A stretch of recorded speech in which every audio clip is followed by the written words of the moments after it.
अस्सलाम वालेकुम जी, welcome back to another video. आज की वीडियो जो है वो डॉग से रिलेटेड है। मैंने कभी जिस तरह पिछली वीडियो में बताया था कि मुझे ज़रा कुत्तों का शौक़ भी रहा, चाहे जुलझना ये वाले किसी भी घोड़ों का शौक़ तो मुझे बहुत बाद में हुआ है। बचपन से मुझे डॉग्स का क्रेज़ रहा है और मैंने बहुत मल्टीपल टाइप ऑफ ब्रीड जो हैं वो रखी हैं, जिसमें पिट बुल्स रहे, जिसमें इंग्लिश जो हैं पॉइंटर अभी मेरे पास है, रॉटवाइलर रहे, डॉबरमैन रहे, इंग्लिश बुल मैस्टिव रहा, इंग्लिश स्प्रिंगल स्पैनियल रहा, जर्मन शेफर्ड रहे।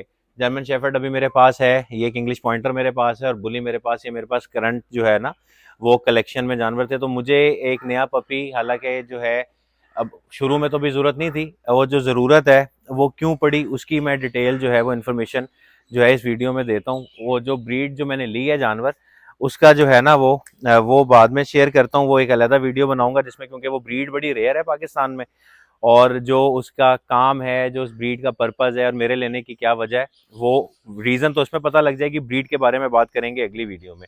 तो ये हमारी जो है वो इंग्लिश पॉइंटर है। अब बात करते हैं कि मैंने जो पपी है वो लिया क्यों है। करंटली मुझे फार्म के लिए जो है वो एक गार्ड डॉग चाहिए था। अच्छा, ये जो बुली पपी है मेरा, तकरीबन इस वक्त इसकी 2 साल उम्र होने वाली है, कुछ 3-4 महीने रहते हैं 2 साल होने में। लेकिन गार्ड डॉग ये ऐसा है कि बाहर के बंदे का तसव्वुर नहीं है कि इसके पास से गुजर जाए। हाईली एग्रेसिव, बड़ी इंटेंस किस्म की प्रे ड्राइव और सब कुछ है। लेकिन इसका एक मसला मैंने एक प्रीवियस वीडियो में भी जो है वो बताया था, और वो ये है, मेरे साथ तो बिल्कुल ये बच्चों वाला ट्रीटमेंट है इसका, जो है ना ये आपके सामने है। लेकिन इसका मसला ये है कि बचपन में जब ये 3-4 महीने का था ना, तो इसने जो है वो इसको एक बकरी ने टक्कर मार दी थी।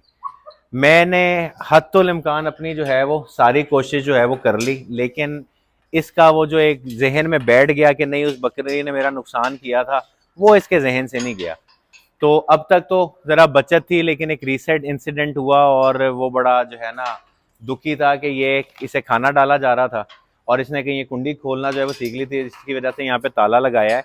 ये भागा है और इसने जाके जो है ना 2 बकरियां मेरी जो है वो ज़ाया कर दी, मतलब उन्हें मार दिया। अब जाहिर सी बात है, बकरी इसका इतना इतना किनाइन है, तो वो कहाँ इंसान बर्दाश्त नहीं कर सकता, बड़ा जानवर बर्दाश्त नहीं कर सकता, तो बकरी ने कहाँ करना था। तो अब मतलब इसे मैं अभी भी खोलूं, घोड़े खड़े, उन्हें ये कुछ नहीं कहेगा, ठीक है। और बाकी मुर्गियां हैं, कबूतर हैं, बाकी 100 चीज़ें, किसी को कुछ नहीं कहेगा अपने बंदों को। लेकिन ये सीधा यहाँ से भागेगा और अगर इसे कोई बकरी खुली मिल गई या ये उनके बाड़े में चला जाएगा और उनको फौरन जाके जो है ना वो अटैक कर देगा। अच्छा ये जो बुलडॉग है ना मेरा, जो अंदर है अभी ये मुझे बहुत अजीज़ है, मैंने बहुत शौक से लिया था और मुझे बहुत पसंद है। मैंने ना ज़िंदगी में कुत्ते ख़रीदे ज़रूर हैं, बेचा कभी नहीं है। अब मेरी उसकी पर्सनल रीज़न है, मुझे नहीं लगता कि डॉग जो है वो सेल करना जो है वो कोई अच्छी बात है। लेकिन मैं ख़रीदता इसलिए हूँ कि जो चीज़ मुझे पसंद आनी है, अभी आपको सामने इंग्लिश पॉइंटर की एक मिसाल है। अब ये इस तरह की फ़ीमेल इंपोर्टेड ब्लड लाइन्स की पिंक पेडिग्री के साथ मुझे पता है क्यों, और मुफ्त एक तो मिल नहीं सकती और दूसरा मुफ्त लेनी क्यों है यार। मैं ये चाहता हूँ कि आपने वो शौक करना है या वो अय्याशी करनी है जिसके जेब वैसे आपकी जेब में है। मांगे तांगे की या फेवर ली हुई चीज़ें जो है ना, वो मतलब मैं ज़रा थोड़ा सा अवॉइड करता हूँ कि मैं वो करूँ, क्योंकि मेरी जो है ना वो नेचर नहीं है। तो अब मुझे फार्म के लिए गार्ड डॉग तो चाहिए। अब ये गाँव का इलाका है, ठीक है, अल्हम्दुलिल्लाह यहाँ होल्ड भी है, सब कुछ ही है, लेकिन उसके बावजूद एहतियात के तौर पे आपको रखना होता है। तो मैंने जो ब्रीड ली है उसका नाम बेल्जियम मेलिनियोस है या बेल्जियम मेलिनेवा है, उसकी तो मैं डिटेल अगली वीडियो में बताऊंगा। तो अब ये बुली जो है, मैं अगर आज भी इसे सेल करूँ ना, तकरीबन तो ये मुझे कुछ 7-8 लाख रुपए का सेल होता है। लेकिन मैंने आपको बताया कि मैंने ज़िंदगी में कभी जो है ना डॉग सेल नहीं किया।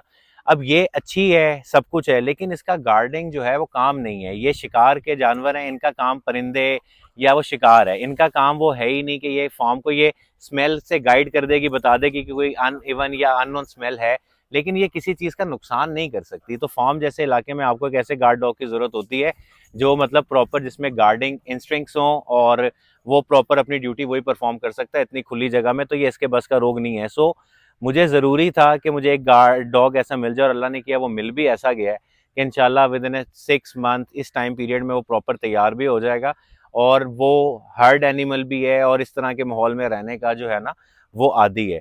तो ये थी रीज़न, अब मैं उसको अपने दोस्त को दे रहा हूँ। हाँ, क्योंकि मैं सेल नहीं करता। एक दोस्त है उसके पास पहले भी बुल डॉग है, फीमेल एक बुल डॉग है, तो वो उसके पास रहेगा। इसके दो फायदे होंगे, एक तो मैं जाके इससे मिलता भी रहूंगा, और दूसरा ये होगा कि मतलब पास रहेगी, क्योंकि किसी अननोन बंदे को दिया, फॉर एग्जांपल किसी और शहर में चला गया, तो मैं कहाँ उसको देखता फिरूंगा। तो वो बहुत अजय मेरे लिए तो वो लिटरली बच्चों की तरह वो मुझसे डील करता है, और सारी चीज़ें जो है ना वो है। लेकिन मेरे लिए उसे फॉर्म पे रखना इसलिए मुमकिन नहीं है कि वो मेरे ही जानवरों पे क्योंकि एग्रेसिव अगर हो गया है, तो मुझे तो फिर जाहिर सी बात है उसका फ़ायदा नहीं है, नुकसान है, और मेरी मौजूदगी में तो वो सही है, लेकिन मैं हर वक्त तो यहाँ पे मौजूद नहीं होता। सो ये रीज़न है उसको देने की, और नया डॉग लेने की अगली वीडियो में जो है ज़रा इंट्रोड्यूस करवाऊंगा मैं उस पपी से, बड़ी नायाब चीज़, बहुत टॉप की ब्लड लाइन, और उसके बारे में बात करेंगे। सो मिलेंगे अगली वीडियो में, अपना ख्याल रखिएगा, अल्लाह हाफिज़।